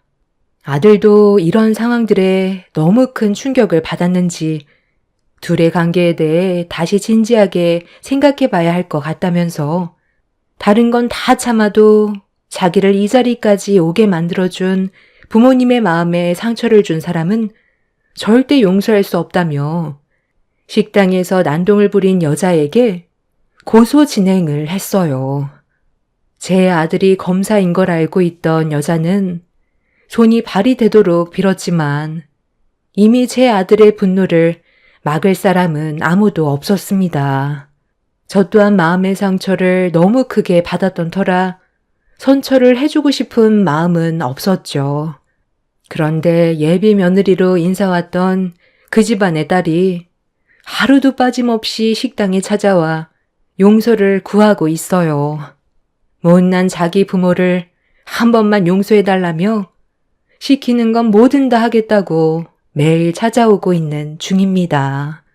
이런 모습을 뒤에서 지켜보고 있던 제 아들의 마음에 큰 상처로 다가오게 될 것 같아 조심스럽게 물어봤어요. 진심으로 뉘우치는 것 같은데 용서해주고 합의로 끝내는 게 어떻겠냐고 대화를 시도했었습니다. 하지만 아들은 단호하게 결정을 내렸고 그 여자에 대한 선처는 없었습니다. 이번에 용서를 해준다면 나중에 또 똑같은 일을 저지를 게 뻔하다고 잘못된 행동을 저질렀을 때 그에 따른 대가가 얼마나 큰지 알아야 된다면서 고소를 취하하지 않았어요. 그렇게 지금 현재 그 사람을 상대로 법적 소송 중에 있습니다. 그 여자는 자기가 손님이고 거기에 더해 사이로 들어오게 될 사람이 검사라는 이유로 상대방을 낮잡아 보면서 함부로 대한 건 확실하게 문제가 있다고 생각합니다. 과거에 제 아들이 보육원에서 지냈을 때도 똑같은 상황이었죠. 원장이라는 사람인 자기의 위치가 제 아들보다 높다고 함부로 대했던 그런 행동들이 제 아들한테는 상처였고 그런 사이가 보기 싫어 검사를 선택했던 것 같아요. 그리고 아들은 저희 가족을 지키기 위해 검사의 길을 걷게 되었고, 지금은 누구도 아들을 함부로 대하지 못하고 있습니다. 저와 시작된 인연이 기막힌 대역전극이 되었고, 현재는 멋진 검사로 활동 중에 있습니다. 사람은 어떤 길을 걷냐에 따라 자신의 삶이 달라질 수 있다는 걸 저는 제 아들을 통해 지켜봤습니다. 자신의 노력이 미래에 어떤 행복을 가져오게 될지 그건 본인의 선택에 달려있죠. 여러분들께서도 목표하신 그 목적을 성취하기 위해 앞만 보며 달려가실 텐데요. 제 사연을 들어주신 분들께서 소원하시는 일이 전부 이루어지시길 응원하겠습니다. 감사합니다. 안녕하세요. 저는 50대 초반 여자입니다. 그동안 시댁 집안의 며느리로 살아오면서 많이 느끼고 있었지만 이번에 겪게 된 일은 정말 너무한 것 같아 사연을 신청하게 되었습니다. 시모는 형님의 아들 조카와 제 딸을 항상 비교하면서 안 좋은 시선으로 바라봤어요. 태어날 때부터였으니까 벌써 20년이 훌쩍 넘어버렸죠. 이런 안 좋은 관계로 인해 시댁에는 웬만해선 안 가려 했지만 그래도 명절만큼은 피해갈 수 없는 상황이라 어쩔 수 없이 명절 때만 참석하면서 욕먹지 않을 선까지 도리를 하고 집으로 돌아오는 생활을 반복했었습니다. 이런 관계가 유지가 되자 형님과 시모의 눈살은 찌푸려졌고 본인들이 원하는 대로 제가 움직이지 않으려 하자 짜증은 고스란히 남편이 받게 되었죠. 저도 처음에는 많은 노력을 했었지만 달라지지 않을 거라는 걸 느끼게 된 순간부터 시모와의 관계를 좋게 만들려는 노력을 하지 않았습니다. 제가 선을 긋고 할 도리만 하게 되니 시모의 불만은 점점 더 커지게 되었죠. 그렇게 서로가 느끼고 있는 감정의 골이 더욱더 깊어져 가고 있었을 때 어느 날 형님 아들이 교통사고로 인해 병원에 입원했다는 말을 듣게 되었고 가족 모두가 병원으로 향하게 되었죠. 그렇게 병실에 들어가 조카의 몸 상태를 확인했을 때 다행히 크게 다친 건 아니라서 며칠만 입원하고 퇴원할 수 있는 몸 상태였어요. 그렇게 잠깐 동안 얼굴을 비추고 집으로 돌아가려는데 시모의 한마디가 분위기를 안 좋게 만들었고 최대한 조용히 넘어가려 했지만 너무 큰 상처를 받아 결국 몸을 돌려 시모에게 한마디 하게 되었습니다. 조카가 입원해 있는 상태였기 때문에 쓸데없이 얼굴을 붉히는 일은 피하고 싶었는데 그것도 제 마음대로 되지 않았죠. 우리 큰 장손의 얼굴을 2번 다시 못 보는 줄 알고 얼마나 놀랐는지 아니? 다박상 정도로 큰 사고가 아니라서 정말 다행이다. 오늘 병원에 오면서 무슨 생각을 했는지 아니? 할미가 뭐든지 다 해주기로 마음을 먹었었다. 하고 싶은 거 있으면 할미한테 전부 다 말하렴. 우리 손자가 꿈을 펼칠 수 있게 뒤에서 전폭적인 지지를 해주마. 만약 너한테 큰일이라도 생겨서 하고 싶은 일들을 이루지 못했다면 할미도 엄청난 고통이 뒤따랐을 거다. 원하는 거 있으면 다 말해도 되니까 건강하게만 태어나길 바라마. 이런 사고는 우리 장손이 아닌 제가 다쳤어야 했는데 하마터면 대가 끊길 뻔했잖니. 앞으로는 조심해야 된다. 어머니, 지금 뭐라고 했어요? 제 딸 윤희가 다쳤어야 됐다고요? 아니, 어떻게 그런 말을 표정 하나 안 바뀌고 할 수가 있어요? 병문안 온 사람한테 그게 할 말이에요? 내가 틀린 말 한 것도 아닌데 왜 열을 올리고 그러니? 대를 이어줄 우리 귀한 장손이 다쳤는데 이것보다 더 큰 일이 어디 있어? 정작 내 눈앞에서 사라져야 될 사람이 누군데 그래? 쟤는 아직까지도 취업도 안 되고 있다며? 우리 장손은 이번에 수석으로 채용이 돼서 곧 입사 날까지 잡혔다는데 쟤는 어떻게 그 나이 먹을 동안 일을 안 하고 놀고만 있는 거니? 돈 많은 남자 하나 잡아들여서 인생 좀 바꿔보려는 것 같은데 저런 상판으로 누가 데려가겠어? 정말 말이 심하네요. 왜 가만히 있는 제 딸한테 뭐라고 하는 건데요? 윤희한테 해주신 것도 없으면서 그런 말할 자격이 있다고 생각하세요? 날로 태어난 것부터가 잘못됐으니까 한마디 한 것뿐인데 왜 열을 올리고 그러니? 우리 장손 이거 받아라. 할미가 이번에 입사 기념으로 선물 하나 준비했거든. 별건 아니고 앞으로 사회생활하면서 가슴 펴고 생활하라고 통장에 3억 넣어놨다. 하고 싶은 거 다 하고 살아라. 모자라면 언제라도 또 얘기하면 이 할미가 통장에 또 넉넉히 채워주도록 하마. 내가 돈 써들고 있어봤자 뭐하겠어. 앞으로 필요한 사람이 있어야지. 부담 갖지 말고 넣어둬라.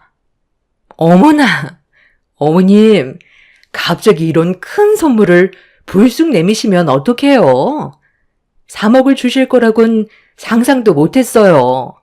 입사 선물 정말 마음에 들어요. 그렇잖아도 이번에 들어가게 되는 회사가 꽤 큰 기업인데 직원들이 다들 잘 사는지 전부 해외차를 타고 있더라고요. 제 아들도 입사하기 전에 좋은 차 한 대 뽑아야겠어요. 아유, 당연히 그렇게 해야지. 그래야 사람들이 무시를 하지 않는 거야. 국산차 타봐라. 인간 취급도 안 해준다니까. 대우가 달라져요. 하차감이라고 들어봤니? 차에서 내릴 때 받는 시선도 중요하지만 차로 인해 그 집안이 얼마나 잘 사는 집안인지 알 수 있기 때문에 외적으로 보이는 건 무조건 좋은 걸로 장만하는 게 좋다. 제 딸한테는 상처되는 말을 거침없이 뱉으면서 집 먼지 취급만 해놓고 조카한테는 3억이 들어간 통장을 건네줬을 때 기분이 너무 안 좋았어요. 그동안 정말 많이 참고 살아왔었는데 시모의 한마디가 결국 이성을 잃게 만들었고 병실에서 난리를 치며 막말을 퍼부어 버렸습니다. 제 한마디에 시모와 형님도 제 말을 받아치면서 얼굴을 붉혔고 결국 참아왔던 감정들이 터지게 되면서 병원이 떠나갈 정도로 집안 싸움이 커져 버렸고 그날 이후 등을 돌리게 되었어요. 너도 3억이 받고 싶으면 여자가 아닌 남자로 태어나지 그랬니? 네 부모를 원망해야지. 왜 나를 노려보는 거야? 너희들 얼굴 보고 싶지 않으니까 그만들 가봐라. 지금 한 말들 주워 담을 수 없다는 거 알고 계시죠?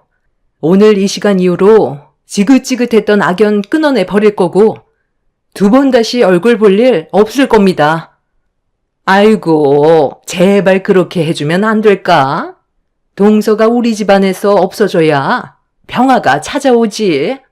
대우도 받지 못하는데 버티고 있을 필요 없잖아. 동서는 존심도 없니? 우리 혁이 쉬어야 하니까 그만 병실에서 나가줘. 형수님, 정말 그렇게 안 봤는데 너무하네요. 우리가 뭘 그렇게 잘못했길래 욕을 얻어먹어야 하는 건데요.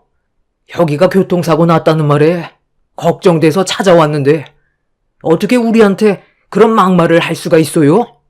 형은 왜 가만히 있는데? 누가 봐도 엄마랑 형수가 잘못해서 상황이 이렇게까지 안 좋아진 거 모르는 거 아니잖아. 팔은 안으로 굽는다는 거 몰라요? 여기서 혁이 아빠가 서방님이랑 동서편을 들어준다면 집안 꼴이 어떻게 돌아가겠어요? 서방님네는 그냥 가주는 게 가족의 평화를 만들 수 있는 제일 좋은 방법이에요. 그러니 창피하게 더 이상 소란 피우지 말고 그만 나가요.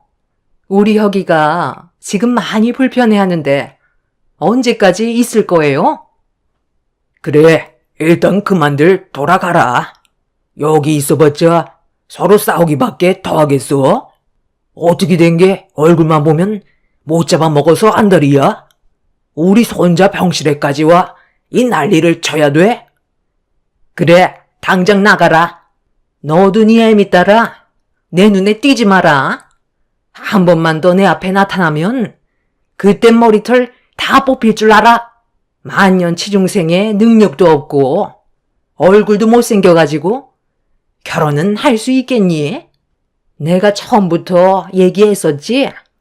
며느리 하나 잘못 들어오면 집안이 풍비박산 난다고.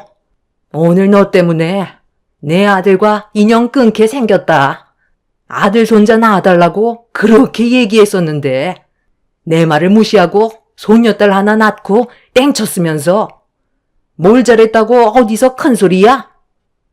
저 그때 윤이 출산할 때도 생명이 위태로운 상태에서 겨우 출산했던 거 모르시는 것도 아니면서 그런 말이 나오세요? 아무리 노력해봤자 돌아오는 건 결국 이런 거였네요. 바라시는 대로 다시는 당신들 앞에 나타나지 않을 거고 세상을 떠나도 장례식장에 발도 들이지 않을 테니 걱정하지 말고 잘 먹고 잘 사세요. 여보, 윤희야, 가자. 남편은 2번 다시 얼굴 볼 일 없을 거라며 저와 제 딸을 데리고 병실 밖으로 뛰쳐나갔어요. 저는 흥분을 가라앉히지 못한 상태로 한바탕 난리를 친 뒤 집으로 돌아오게 되었고 제 딸은 상처를 많이 받았는지 방에 들어가 참아왔던 눈물을 결국 터뜨리고 말았습니다.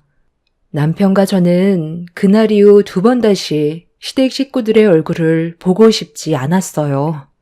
어떠한 일들이 생겨도 절대로 그 집안 인간들과 만날 생각은 조금도 없었습니다.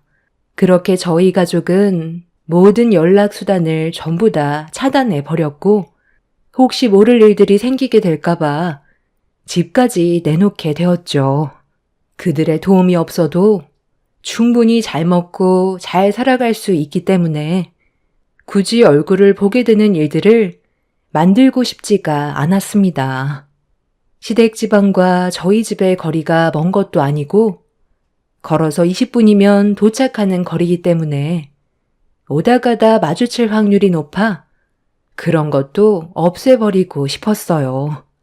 남편도 시댁 집안 식구들한테 너무 질려버렸다면서 적극적으로 다른 지역의 집을 알아보고 있었죠.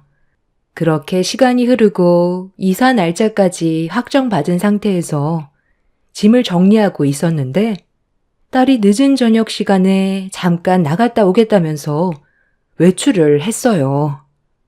근처에 친구가 산다고 했었는데 이사를 가게 되면 자주 얼굴을 못 보게 되니 이해해 주었고 예민하게 생각하지 않고 있었습니다.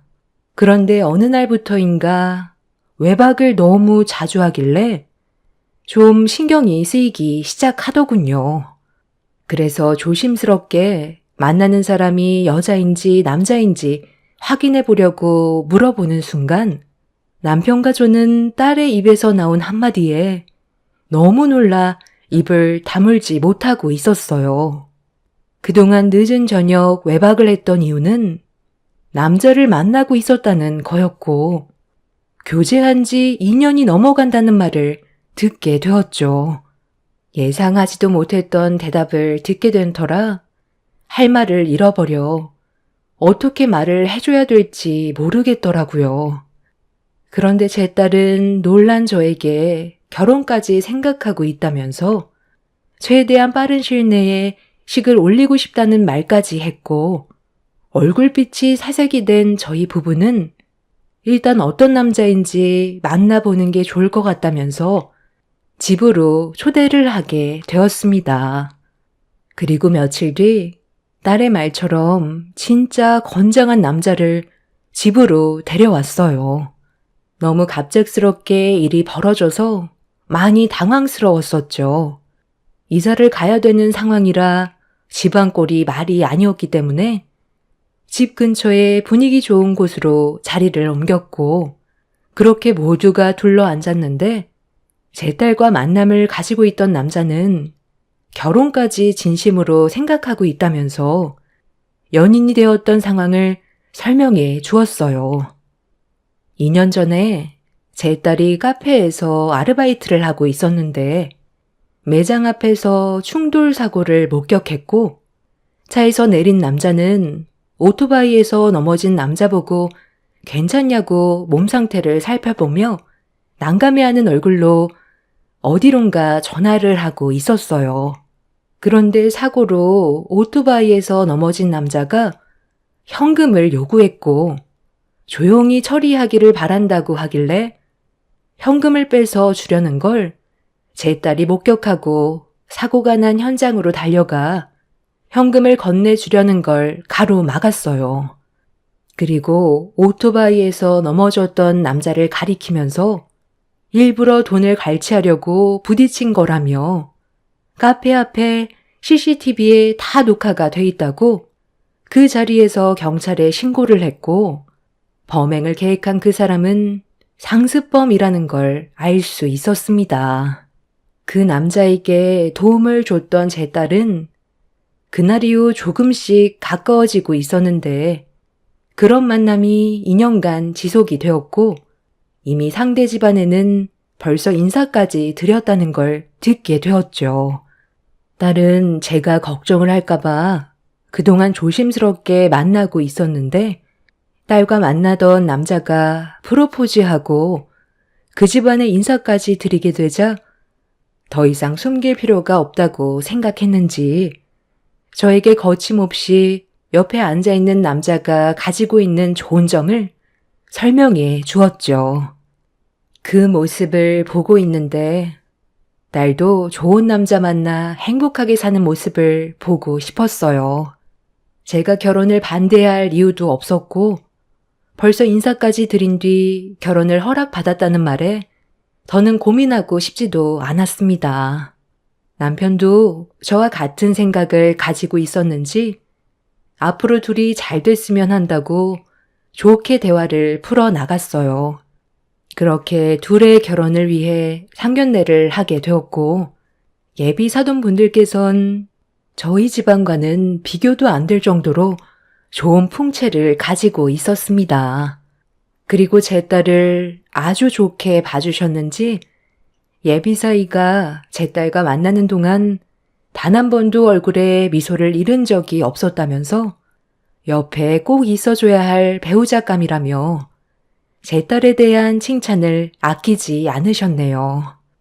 가진 것도 없고 취준생이라 걱정을 많이 하고 있었는데 제 딸의 전공이 예비 사이가 다니고 있는 회사에서도 도움이 되는 전공이라 같이 일을 하기로 결정을 했다면서 예비 사돈어른이 회사의 경영주라는 걸 밝혔고 큰 회사를 이끌어 가고 있다는 걸 듣게 되었습니다.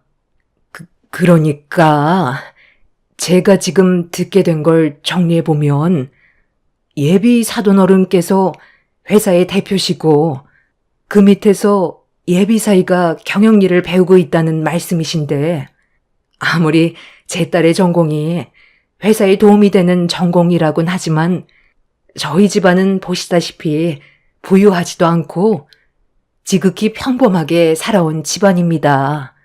보통 사돈분들 정도의 집안이시면 회사 경영에 도움이 되는 그런 집안과의 결혼을 선호하시지 않나요? 제 딸이 예비 사이와 결혼을 한다고 해서 이득되는 건 없을 텐데요. 그런 생각을 가지고 있었다면 처음 인사 왔을 때부터 거절을 했을 테고 상견례 일정도 잡지 않았겠죠. 저희 부부는 윤희 어머님이 생각하시는 그런 것과는 거리가 상당히 멀어요. 제 아들이 행복하기만 바랄 뿐이고 앞으로 회사를 경영하게 될 때 뒤에서 내조를 잘해줄 수 있는 그런 배우자감을 원하고 있었어요. 그건 전적으로 제 아들이 선택을 해야 이루어질 수 있는 것들이죠. 저희들이 선자리를 주선해 준다고 해서 될 문제는 아니잖아요. 본인이 직접 선택한 사람과 행복하게 살아야 일의 능률도 오를 테고 서로의 성격도 잘 맞다 보니 앞으로 헤쳐나가게 될 일들 또한 지혜롭게 처리할 수 있을 것 같아 허락을 하게 된 겁니다. 그러니 절대로 그런 생각은 안 하셔도 되고 저는 우리 이쁜 윤희가 제 아들과 행복하게 잘 살아줬으면 좋겠어요. 그거 외에는 바라는 건 없습니다. 돈으로는 겉모습을 바꿀 수는 있지만 속사람은 바꿀 수가 없기 때문에 제 아들을 돈이 아닌 진심으로 사랑해 줄 수 있는 그런 배우자감을 원하고 있었어요. 그리고 윤희가 제 아들과 좋은 궁합이라는 걸 알게 되었고 결혼까지 허락하게 된 겁니다. 두 분께서 자식 교육을 어찌나 잘 가르치셨는지 어른을 공경할 줄 알고 몸에서 나오는 모든 행동들이 가식이 아닌 진심이라는 걸 저희가 느끼고 있었기 때문에 조금의 고민도 없었어요. 이번 결혼식이 좋게 이루어졌으면 합니다. 제가 예상했던 거와는 전혀 다른 전개로 흘러가고 있었어요. 보통은 돈이 많은 집안일수록 더 높은 곳을 바라보기 때문에 재력이 좋은 집안과 결혼하기를 원할 텐데 그렇지 않은 집안도 있다는 걸 처음 알게 되었죠. 그렇게 제 딸과 예비 사위는 결혼식 일정까지 잡게 되었고 하나하나 준비해 나가고 있었는데 어느 날 예상치 못한 일들이 저희 눈앞에 펼쳐지게 되었습니다. 그때가 예비 사위의 회사에 새로운 직원들의 입사한 날이었는지 상당히 많은 신입사원들이 건물 안으로 들어가고 있었어요. 제 딸은 예비 사위 옆에서 본격적으로 일을 도왔었기 때문에 신입사원은 아니었었죠.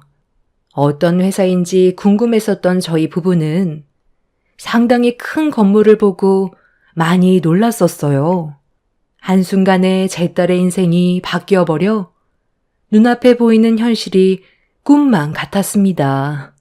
예비사위는 점심시간 때 같이 식사를 하고 싶다면서 건물 안에 카페가 있는데 잠깐 쉬고 계시면 금방 나오겠다며 제 딸과 함께 건물 안으로 들어가려는 순간 뒤에서 누군가 제 딸의 이름을 불렀고 고개를 돌려 얼굴을 확인하자마자 제 표정은 일그러져 버렸어요.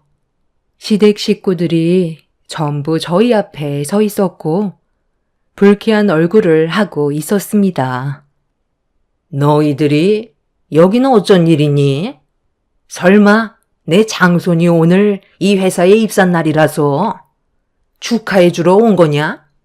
조금이라도 잘 보여야 콩고물이라도 떨어질까봐 이 기회에 잘 보이려고 미리 작업하는 거니? 그런데 이거 어쩌니? 너희들한테 내가 얻을 수 있는 게 없어서 기대조차 하지 않는 게 좋을 것 같은데. 이 회사에 조카가 오늘 입사하는 날이었어요.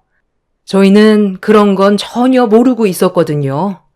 따로 볼 일이 있어 잠깐 들린 것뿐이니 신경 쓰지 마세요. 어머, 그럼 여기에 무슨 볼 일이 있다고 온 건데? 연기를 하려면 좀 제대로 해야지. 내 아들이 대기업에 입사를 하게 되니까 만년 취준생인 동서 딸도 일거리 좀 달라고 찾아온 거잖아. 내 눈치가 백단이야. 그런 거 하나 모를 것 같아? 얼마나 먹고 살기가 힘들면 여기까지 찾아왔겠어? 내 아들 입사시 끝나고 화장실 청소 일자리 있는지 한번 알아보도록 할게. 수석으로 채용이 됐으니 아마 그 정도 힘은 있을 거야. 그 대신 동서도 앞으로는 나랑 어머님한테 납작 엎드려야 할 거야. 토 하나 달지 말고 시키는 건 뭐든 다 하기로 약속해. 그래야 원하는 걸 얻을 수 있는 거지.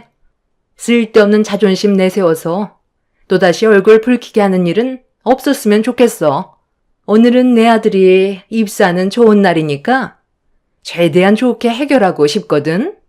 볼일 끝났으면 이제 그만 내 앞에서 사라져줘. 잠깐만. 윤희 쟤 지금 뭐 하는 거니? 왜 청장을 입고 있는 거야? 설마 오늘부터 일자리 알아봐 달라고 저렇게 차려입고 나온 거야? 예, 너 이리 가까이 좀 와봐라. 네가 여긴 어디라고 해집고 다니는 거야? 일할 능력이 없으면 가만히라도 있던가. 그 서류 가방은 또 뭐니? 너무 오버해서 차려입은 거 아니야? 이렇게까지 해봤자 결국 이 회사에서 네가 일을 할 수 있는 건 하청업체 소개로 들어오는 방법밖에 없을 테고 직행하는 곳은 결국 화장실 변기만 보는 일일 텐데 벌써부터 김칫국을 사발로 퍼마시고 있니? 회사 이미지 안 좋아지게 하지 말고 당장 나가라. 예, 너 지금 할미 말 무시하는 거야? 지금 어딜 들어가냐고? 제 딸은 예비 사이에 서류 가방을 들고 있던 거였는데 저희가 설명을 하기도 전에 예비 사이가 잠깐 사무실에 들어간 사이 일이 터져버리고 말았습니다. 제 딸이 시모를 무시하고 예비 신랑이 들어간 사무실로 들어가려 하자 어딜 들어가냐면서 갑자기 뒤를 쫓아가더니 머리채를 잡았고 상당히 많은 직원들 앞에서 제 딸을 바닥으로 패대기 치는 충격적인 광경이 벌어졌던 거였죠. 너무 순식간에 일어난 일이라 저희 부부가 말리기도 전에 일이 터졌고 형님은 시모 옆에서 더 본때를 보여줘야 한다며 시모의 흥분을 더욱더 부추기고 있었습니다. 제가 시모를 강하게 밀친 뒤 소리를 지르자 형님이 저를 밀쳤고 제 뺨에 손을 올렸어요. 저도 이미 참을 만큼 참았던 터라 형님의 뺨에 있는 힘껏 손을 올려 버렸습니다.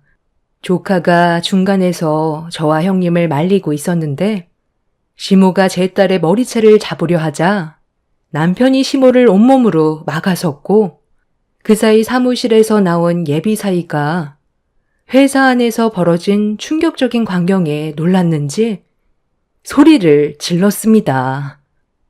지금 못들 하는 짓들입니까? 당신들은 누구길래 남의 회사에서 행패야? 아버님, 어머님, 괜찮으세요? 윤희야, 일어날 수 있겠어?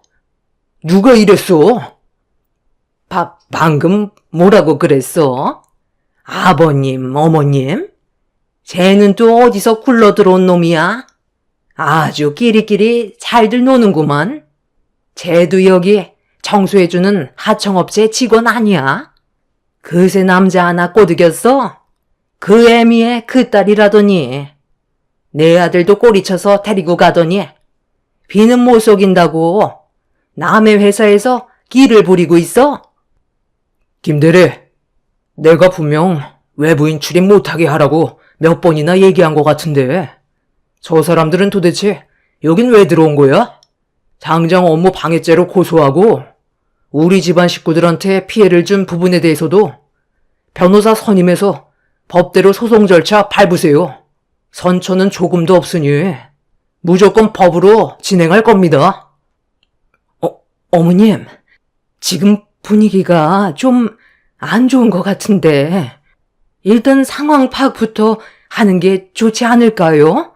저 남자 다른 사람들과는 좀 달라 보여요. 다들 얼어 있잖아요. 조카는 제 예비 사이의 얼굴을 자세히 보더니 사색이 돼서는 회사 대표의 아들이라며 경영주라고 설명을 하기 시작했어요. 그 말을 듣게 된 형님은 그제서야 사태 파악이 되었는지 비틀거렸고 예비사이는 넘어져서 일어나지 못하는 딸 밑에 납작 엎드려 등을 보이고 있었습니다. 제 딸은 예비사이의 등에 엎였고 직원들의 도움으로 차에 몸을 실어 예비사이와 함께 병원으로 이동했어요. 그리고 저희도 딸의 몸 상태가 걱정이 돼서 곧장 병원으로 향하려 하자 시모가 제 팔을 붙잡았습니다. 저에게 어떻게 된 일이냐고 설명해 달라고 하길래 조카가 입사하게 될 회사의 대표의 아들이 제 딸과 결혼할 예비 사이라는 한마디를 끝으로 시모의 팔을 뿌리쳤어요. 제 말이 끝나는 순간 시모와 형님은 그 자리에 주저앉아 버렸고 저희 부부는 병원으로 향하게 되었죠. 제 딸은 시모에게 머리채를 잡히는 바람에 발목 인대가 늘어나 반깁스를 해야 됐고 이 문제로 예비 사이가 많이 화가 났는지 분노를 가라앉히지 못하길래 그동안 어떤 일들이 있었는지 예비 사이에게 전부 다 털어놓게 되었습니다. 모든 상황을 알게 된 예비 사이는 수석으로 채용된 조카의 입사를 취소했고 입사 날이었던 중요한 날에 업무를 방해한 시댁 식구들에게 법적인 소송이 들어갔어요. 이런 상황이 되자 시모와 형님 내외가 저희 집에 찾아와 손이 발이 되도록 빌었어요. 그리고 생각지도 못한 말을 듣게 되었죠. 시댁 식구들이 꽤 많은 돈을 주식에 투자를 했는데 크게 물리는 바람에 돈을 상당히 많이 잃게 됐는지 조카가 앞으로 집안을 살릴 희망이라며 예비 사이의 회사인 IT 기업에 꼭 입사를 해야 된다고 기회를 달라고 했지만 이미 엎어진 물은 주워 담을 수가 없었어요. 장손의 미래가 집안을 살리는데 처음 시작할 때부터 미끄러지면 안 된다고 가족끼리 소송은 너무한 거 아니냐면서 예비 사이에게 말 좀 잘해달라고 부탁했지만 저희 부부는 전혀 들어주지 않았습니다. 이미 상처를 받을 만큼 받았기 때문에 어떠한 선처도 없었어요. 그리고 예비 사이의 결정이 옳은 판단이었다고 생각했기 때문에 저희도 소송을 그대로 진행하길 원했습니다. 안 좋은 싹은 자를 수 있을 때 미리 잘라버려야 더 이상 자라지 않기 때문에 이번 기회를 통해 그 인간들이 자신이 저지른 행동이 뭐가 잘못됐는지 깨닫길 바랐습니다. 지금 현재 그 인간들을 상대로 법적인 소송이 접수가 된 상태이고 제 딸은 이번 7월 말에 결혼식이 예정이 되어 있습니다. 시모의 형님은 저희 가족에게 다시는 함부로 대하지 않겠다고 납작 엎드렸지만 달라질 건 없을 것 같아요. 이번 사건으로 인해 무엇을 잘못하고 살아왔는지 뼈저리게 느끼길 바랄 뿐입니다. 앞으로 제 딸이 예비 사위와 행복하게 잘 살았으면 좋겠어요. 저는 그거 하나면 바랄 게 없을 것 같습니다. 제 기가 막힌 사연을 들어주신 많은 분들께 진심으로 감사드리며 언제나 좋은 일만 가득하시길 바랍니다. 감사합니다.